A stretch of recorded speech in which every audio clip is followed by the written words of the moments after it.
Never met my grandparents. For the longest time, I just assumed they died ages ago, and that my mother refused to talk about it because it made her sad. I never really pressed the matter. My family was crazy enough as it was, and I had no real desire to dig further into my ancestry. All I really knew is that they were German immigrants and that my mother parted with them when she was young, maybe around 15 or so, and that she never saw them again after that. So I was a bit taken back when I got a letter from some lawyer stating that I inherited my grandparents' property out by Clear Lake. I didn't even know they lived that close. It's barely even a 2 hour drive. My mother had just passed away a year before, and my father was long gone by then, leaving me with the scar above my left eye to remind me of him, so I was the only one left. I read the letter over and over, trying to find any reason not to believe it. I really didn't want anything to do with my family, dead or alive. I had spent a lifetime wishing they had never existed. But eventually I came to my senses and realized it could be a blessing in disguise. Worst case scenario, I could just sell the land, remove the Fuchs name from my existence once and for all. And who knew, maybe there was some old hidden treasure there, some Nazi memorabilia or something. Not that I was into that stuff, but it could probably be worth quite a lot. I drove into town to meet up with a lawyer a few days later. They told me their offices were being renovated, so we had to meet up at a diner just a few blocks down from where I worked, which was fine by me. I'd never been a huge fan of office buildings anyway, too clean and neat. I pulled into the parking lot of the diner around noon, just sat at a window stall with a cup of coffee. I kept an eye on the parking lot, looking for any lawyer-like types. Cyan, a soft female voice suddenly called. Cian Karen? I looked up bewildered at the tall blonde woman standing before me. She didn't strike me as a lawyer type, but I guess they come in all shapes and sizes.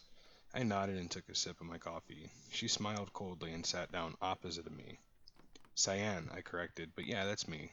Gladys, she said, from Vernon and Love, pleased to meet you. We shook hands awkwardly over the table. She produced a large, strange-looking document from her briefcase and laid it out in front of me, pointing at the different passages as she explained to me what exactly I was looking at. Apparently it was some deed tied to a legal contract my grandfather had with their firm.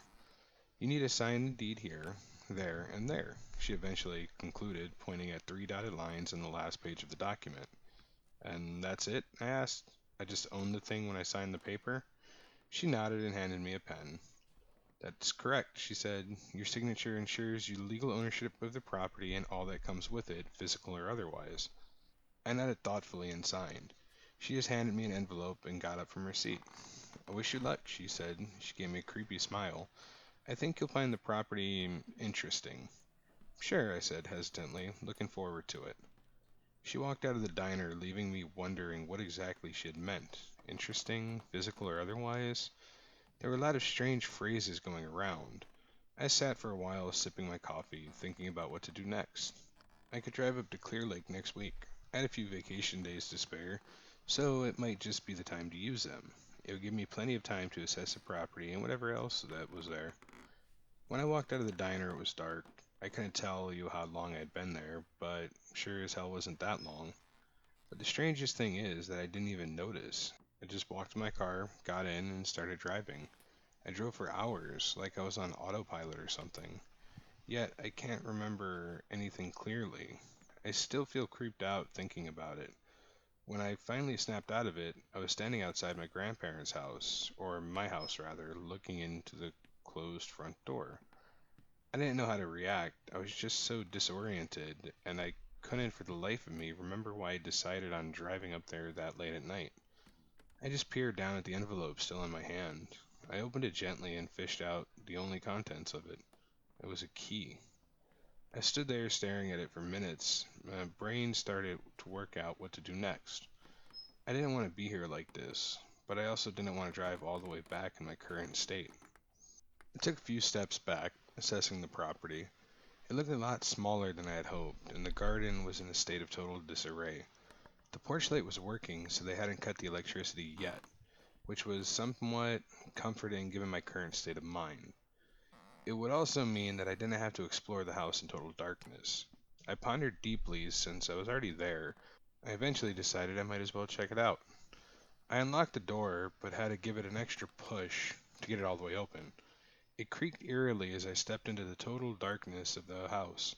I fumbled around for a bit to find the light switch, but eventually my fingers caught something and I heard an audible click as the ceiling lamp illuminated. I was standing in a rather messy foyer with shoes, coats, hats placed seemingly randomly about. I looked through the piles briefly, but there didn't seem to be anything of interest. The next room was a living room. It was dull and dreary, with thick carpeted floors and puke green walls. It was sparsely furnished, just a big couch, a wooden rocking chair, and a table. An ancient radio and an antique-looking gramophone stood on a shelf in the corner. I walked over to them and looked them over curiously. They could quite possibly be some value. I surmised the kitchen next. It was grayish and ugly, and it had weird 70s vibe to it, like it had been decorated on acid or something. The walls were purplish, the cupboard cabinets were painted a bright yellow hue. I hurried out of there, my mind still too weirded out to handle the outlandishness of it. I wandered over to the bedroom. It was extremely cramped, with big cardboard boxes occupying what little floor space there was. A single bed was placed in the far end of the room, and I quickly realized that not both of my grandparents had lived here. I guess by the look of things it had been my grandfather. Gerhardt, was it? Gottlieb? I couldn't remember. It creeped me out going through my grandfather's old clothes, so I quickly retreated. I peeked into the bathroom, but the smell alone made me skip that entirely. For all I know, he died on the toilet or something. Instead, I decided to climb the stairs and check out the second floor. There was only one large room there. It looked a lot like some sort of study, with a large wooden desk propped up against the far wall, with the large bookcases brimming with thick leather-bound books surrounding it. It could be the mother lode, I thought. Mint condition first editions can go for hundreds, even thousands of dollars. I flipped through a couple of them, but the lighting conditions weren't good enough for me to assess anything. Most of them were in German as well, so I couldn't have judged them even if I wanted to. There was only one room left, and that was the basement. I dreaded going down there. I didn't like the subterranean spaces. Any enclosed space underground gave me a terrible association of suffocation and isolation, but I was here and I needed to check it out. The stairs going down were rather ramshackle, and I almost fell several times, with only the light from my phone to work with. When my boot hit the concrete floor and the light from my phone illuminated the room, I let out a high-pitched wail of fear. Dozens of tiny, black, beaded eyes staring at me from all around the room. It took me longer than I'd like to admit to realize they were only doll's eyes. The basement was small. Too small, I considered as I looked around, my heart still beating like crazy from the initial shock. There were three shelves hung on the walls, each displaying about 10 or so incredibly creepy Victorian-looking dolls, while a wooden workbench placed against the remaining wall. On the bench I saw weird-looking equipment, needles, and a box of black beady doll eyes. I couldn't wait to get out of that room, and I hustled to the stairs while shuddering violently. But as I was about to ascend, I noticed something peculiar on the floor by the bench. Some strange markings on the floor, like something heavy had been moved back and forth uncountable times over the years. I overcame my fear for underground rooms and creepy dolls for just a minute and walked over to the workbench to inspect it further. It sure looked like something had been moved. I grabbed a hold of it and put my entire weight into dragging it backwards. It took a while, but I was able to move it a fair bit, and I cautiously walked over to explore the revealed space behind it. It was a hole in the wall, hidden behind the workbench, just barely large enough to crawl into, I estimated. I felt my heart beating like crazy again. This was some freaky shit, no question about it. Did I even have it in me to do it? To crawl into an enclosed space that size? Face first into God knows what? I was covered in sweat by this point, and my whole body was trembling with both exhaustion and fear. But I kept thinking about the possibilities. Maybe there was a hidden treasure, Nazi memorabilia, something. I just had to know, and I couldn't leave without knowing. I took a deep breath and crawled into the pitch blackness of the hole, all while trying to position my phone-wielding hand to illuminate the path ahead. After crawling for about 20 seconds, I could clearly see the hole opening into what appeared to be another room ahead. Just as I let myself relax by this sight, I heard a thump coming from the basement room behind me. It could have been anything. Just a thing falling off the workbench, maybe. Maybe I knocked it into something as I crawled in. But in my mind, it was a haunted Victorian doll come to life, and I panicked. I scraped my body up something fierce as I flailed around wildly to gain some amount of speed. I rolled into the next room and quickly turned around, not quite knowing what to expect or even what to do. I let out a cautious sigh as I realized there was nothing there. Then I let out another high-pitched wail of horror and fear as I moved my phone around to light up my newfound surroundings. The first thing I noticed was a bed in the corner, and it wasn't a normal bed. It looked more like a dental chair, or maybe some sort of hospital bed, with the leather straps you use to restrain connected to it. But what made me scream was all the blood stains on the mattress. The thing was completely covered in blood. I crawled away from it instinctively and crashed into something that fell over and made one hell of a ruckus. I covered my ears and screamed again, and screamed even more when I noticed I was bleeding from my scalp. I looked around in horror, my breath now wheezing from the tension of fear. Scalpels and surgical equipments, bone saws, and other horrible instruments laid scattered around me, and I probably cut myself as I knocked over the tray I now noticed behind me. They were all covered in ancient blood stains, every last item on that tray. I closed my eyes and did my best to gather my composure. I sat there in silence and darkness for minutes before I dared open them again. I stumbled to my feet.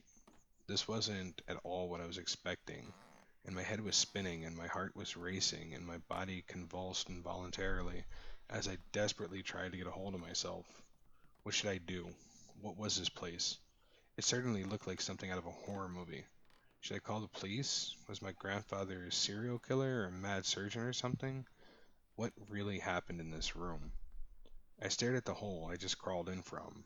I would have crawled back in there, but I was dreading it. But I knew there was no other way. I couldn't spend another minute in this murder room. Trembling still, I carefully avoided the bloody scalpels and bone saws and other unspeakable instruments as I approached the hole. Just as I was about to crawl into it, my hand touched something that felt strange, like a square wooden thing. I wasn't in my most inquisitive state, but still I felt compelled to stop and inspect it. It was a small, perfectly squared box, inscribed with a golden symbol, like glyphs or something, but nothing I'd ever seen before.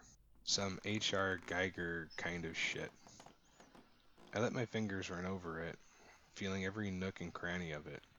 I can't tell you why, but it felt familiar somehow. Twisting the thing gently, I heard soft clicks as it opened. I nervously looked inside. There was just one item in it, an old black and white photograph. I let my phone light it up. It looked very old indeed, maybe from the 30s or 40s. It was a family photo, it seemed. There were 5 people, all dressed in suits and dresses. An older-looking man and woman sitting in a chair in the front. A middle-aged couple stood behind them, and between them was a young woman. My jaw dropped and I felt my stomach turn. I couldn't breathe, I couldn't move an inch. My eyes were fixed on a young woman in the middle. No, it couldn't be, and it wasn't possible. But it was. The scar above the left eye, the hair, the posture, everything. It was me. I stared at the photo for minutes, just letting it all sink in. I knew it was impossible. There was just no way it could be real. But at the same time, I couldn't find any plausible way it could have been faked. The only way would have to be if my grandfather somehow had access to pictures of me, and also had knowledge of how to manipulate them. Judging by what I had seen in the house so far, it really didn't add up. I put the photo back in the box and closed the lid. First things first, I desperately felt the need to get out of the murder surgery room post-haste. While still dreading to crawl through the hole in the wall, I took a deep breath and plunged into the blackness of it, keeping my phone somewhat angled in the right direction. It took longer than I remembered, and at some point my claustrophobia kicked in again. I started flailing about again and my fingers clawing into the brick walls, feet kicking wildly behind me, head constantly banging into the low ceiling. I reached the end, but there wasn't anything there. No hole, just another wall. I punched the wall, clawed at it, screamed into it, but to no avail. It wouldn't budge. I was trapped. In the state I was in, I couldn't think straight. All I knew was that I had to get out of there somehow. I yelled, screamed, wailed, punched, and kicked at anything I could find, hoping desperately that somebody, somewhere, could hear me. I only knew one thing for sure. That workbench didn't move itself back in front of the hole. Someone was down here with me. Finally, I just gave up and crawled backward into the chamber of horrors. I collapsed on the floor, heaving for breath, my body shivering and convulsing uncontrollably, bleeding from tiny wounds and scrapes all over my body. I had to calm down and start thinking. You calm yet? A faint voice sounded from the hole suddenly. I crawled onto my feet and peered into the total blackness. Who the fuck are you? Let me the fuck out of here, I shouted. Silence. I held my breath, just listening intensely. I don't know, the voice said. A male by the sound of it. You sound a bit upset. Goddamn fucking right I'm upset, I yelled. Let me out.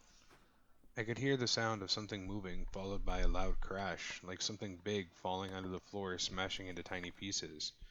What the hell was going on out there? This might take a while, the voice yelled. I hope you're comfortable.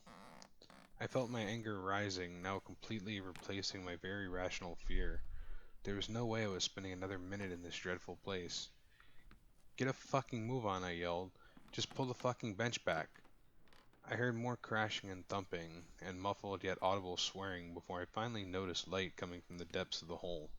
I felt a relief that is wholly impossible to explain, and I dived right into the hole, crawling like crazy to get to the other side. When I finally emerged, I couldn't do much else other than just lie there, looking up at a short, strange man, maybe in his early 20s, standing over me with a flashlight. Sorry about that, he said. I didn't mean to trap you in there. I must have hit a switch or something. He smiled creepily. His tiny forehead glimmered with sweat. He offered a hand, and I grabbed it, hoisting myself onto my feet. Gary, he said, still smiling creepily. I mean, my name is Gary. Nice to meet you. I just stared at him, desperately trying to catch my breath. He was a fair bit shorter than I was, and I'm no giant, but yet there was a very eerie quality about him that I couldn't quite put my finger on. Cyan, I finally managed to mumble. My name is Cyan. Well, there you go, he said. What a way to meet you, no? He kept smiling as he looked around the room. One of the shelves had fallen over, a few of the creepy dolls now smashed into tiny pieces. He bent down and grabbed one of the intact ones, cradling it weirdly. Gladys would have loved these, he said. She loves squeezing dolls. Gladys, I asked, the name still fresh in my mind. From that law firm, you know her? I'm kind of her boss, he smiled creepily. I just thought I'd pop by and see how you were doing. I nodded hesitantly. I wasn't the most trustful person by nature. My parents had made sure of that. And this guy just gave off the wrong vibe, if you know what I mean. The way he moved, the way he smiled, and the way he talked, and the way he looked. Not a single thing about this person seemed trustworthy to me. I eyed him suspiciously as he examined the basement thoroughly. So, I ventured, eventually. You're just here to what, check up on me? You could say that, he mumbled darkly. Just a helpful hand. I backed up against the workbench. I knew there were some knives over there, however small, and I just needed something in case the little leprechaun tried something funny. I fumbled around with my left hand behind my back until I eventually found one. I silently slid it into my back pocket, my eyes still locked on Gary. The owner was a client, you see, he said while inspecting one of the dolls. A very important one. Oh yeah, I said, edging away from the workbench toward the stairs. It was my grandfather. I'm aware, he nodded and kept smiling. He had some interesting ideas. Did those ideas involve cutting people up in a hidden murder room? I thought to myself as I edged closer to the stairs. I didn't really have the plan to speak of, but I could just climb those stairs before he caught up with me. I knew I could get into my car in no time. There's no reason to run, Gary said, staring at me. We don't wish you any harm.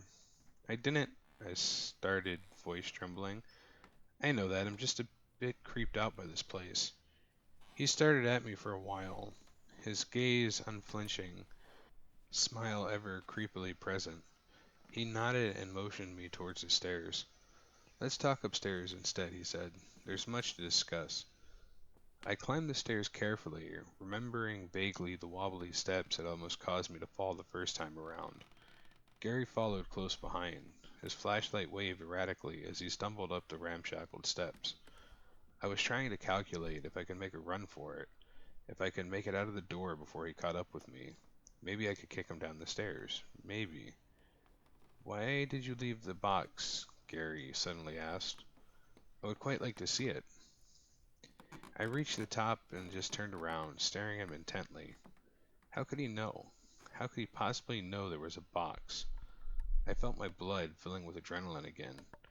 I didn't know how much more of this I could handle. All the weirdness and creepy insinuations. I wasn't made for this. "How?" I started. "You first," he interrupted. "Why did you leave the box?" He climbed the last step of the stairs and walked over to the gramophone, caressing it gently. I couldn't honestly answer his question because I truly didn't know. Maybe because I didn't want to believe it. Maybe I wanted to forget it. Pretend it never happened. "It is real, you know," he said. "It is you in the picture, taken over 60 years ago." I was only now noticing how easily he changed his personality. He seemed so harmless and clumsy, sort of a loser, when I first assessed him. Now, not so much. He seemed cold, calculated, steady, and manipulative. It was like I was dealing with two completely different people, and this realization only made me increasingly more uncomfortable. "It can't be," I whispered. "It's impossible." "Yes, it truly is," he said darkly, "but it doesn't have to be. You can make it possible." He fumbled with the gramophone until it suddenly started playing an eerie, crackling piano tune. He closed his eyes and moved his head from side to side, as if internally dancing, a creepy smile never leaving his face. I just stood there staring, not quite knowing what to say. His words didn't make any sense, and I had no idea what he had wanted from me. "I don't know what you're talking about," I said. "I have no idea what the hell that's supposed to mean." "Okay, but you will," he laughed. Now, it wasn't a gentle, warm laugh, more of a hysterical, insane one, the kind that make your blood turn to ice. I took a step back instinctively, the sound somehow affecting me physically. "Who the hell are you?" I yelled. "Who are you really?" "Oh, Cyan," he said. "It's me, your grandpappy Gerhardt."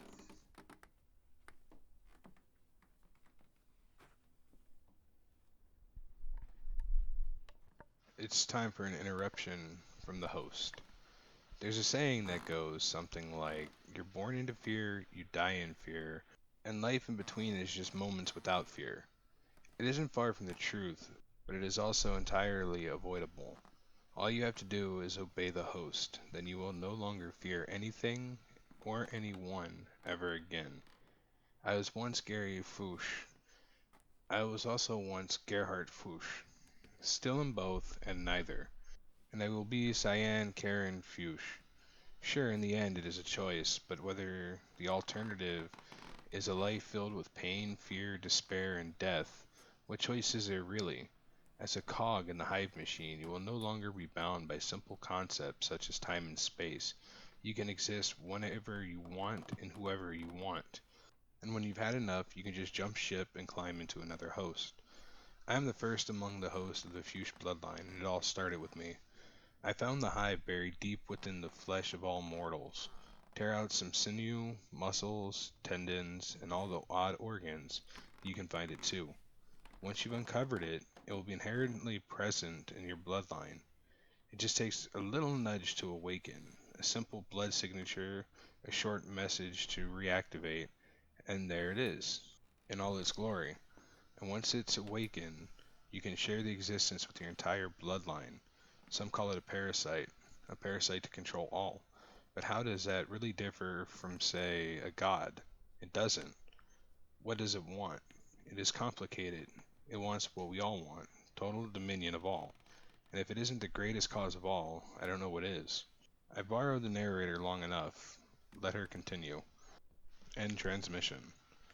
"What the hell was that?" I yelled, my ears ringing from the hellish sound. The noise, the voices, all consuming and horrible, wreaked havoc on my entire being, and I was forced to double over on the floor in utter agony. "I do apologize, Gerhardt," the man said. I needed to clarify a few minor details. He was walking around me in circles, eyes locked to the ceiling, that creepy smile still ever present. I didn't know what the hell had just happened, but I knew I wasn't staying around much longer. The door was right there, I just needed to get to it before him. My blood, Gerhardt's blood, run through your veins, he said ominously, and I need you to share your existence with me. I looked up at him, tears running down my face. My body was still trembling from the gruesome sonic burst, and my arms and legs felt limp and unresponsive. I couldn't get to the door in this state, no matter how bad I wanted it. I needed to buy some time. The box holds a picture of the original five, he continued. Now I'm the only one left. The rest sadly perished while uncovering the host, but you can still revisit them in their past selves. He adjusted his hideous red tie, which must have manifested out of nowhere, because I couldn't for the life of me remember seeing it up until that point. His blue suit looked several sizes too large, and he didn't seem to mind it at all. He just paced around me lightly, accompanied by the eerie piano tunes from the gramophone. We've come to a bit of a predicament. He stopped and looked at me. You seem to be the only Fuchs left in this time and place. Well, soon anyways. I struggled to sit upright. Nothing he said made any sense to me, and at that point I was fairly certain I was going to die one way or another. I let my left hand slip behind my back, fumbling silently for the knife I hid in my back pocket. So that isn't me in the photo? I mumbled almost inaudibly. It is, and it isn't, he answered. It's my sister, but it can also be you. All you have to do is embrace the hive and obey the host. I felt something cold brush my left index finger as I carefully searched my pocket. I desperately tried to fish out the knife without cutting myself up in the process. Gary just stood there staring at the wall. Gerhardt will die in a few months, and Gary before that, he said presumably to me and not the wall. And that is unavoidable. A lifespan is a lifespan, and we can do nothing about it. He continued pacing about, not even caring to give me the odd glance anymore, and I managed to fish out the knife and quickly hide it up my sleeve. I knew this was my only option. Killed or be killed. It was like something, whispered it in the back of my mind.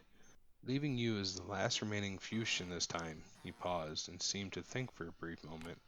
But I need to continue. I cannot stop here. I want to be there at the end of everything, yes? He smiled creepily and whistled along with the piano tune. I was gathering my strength and resolve, ready to take my last stand. I just needed him to come within pouncing distance. I only had one attempt in me, and I was painfully aware of that fact. So, on to the matters at hand, he grinned horribly. I have prepared a contract for you to sign. Just a little drop or two of your blood as a signature. That's all, and you can live forever. He stepped closer, but not close enough. I was still gasping for breath, my arms were shaking, sweat and tears running down my face. I needed to appear as his victim, as someone incapable of fighting back, as weak and fragile, everything I wasn't. And I don't, I whispered weakly. If I don't sign it, what then? He threw his head back and laughed maniacally. I closed my eyes instinctively. The sight alone was enough to drive you mad. There's no other choice, Cyan, he said cheerfully. Not really. What is the choice? Pain, death, all avoidable? No. So why choose them? Why live only one life when you can live them all? He walked over to the gramophone again. I tried to stumble to my feet, but I failed miserably. I had to conserve what little strength I had left. I needed to finish this before it was too late. Finish him. You see, there isn't a choice. He turned to me and grinned. The host will have it all, with or without you.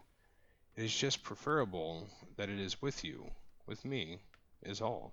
A symbiotic grandfather-granddaughter relationship. Beautiful, no?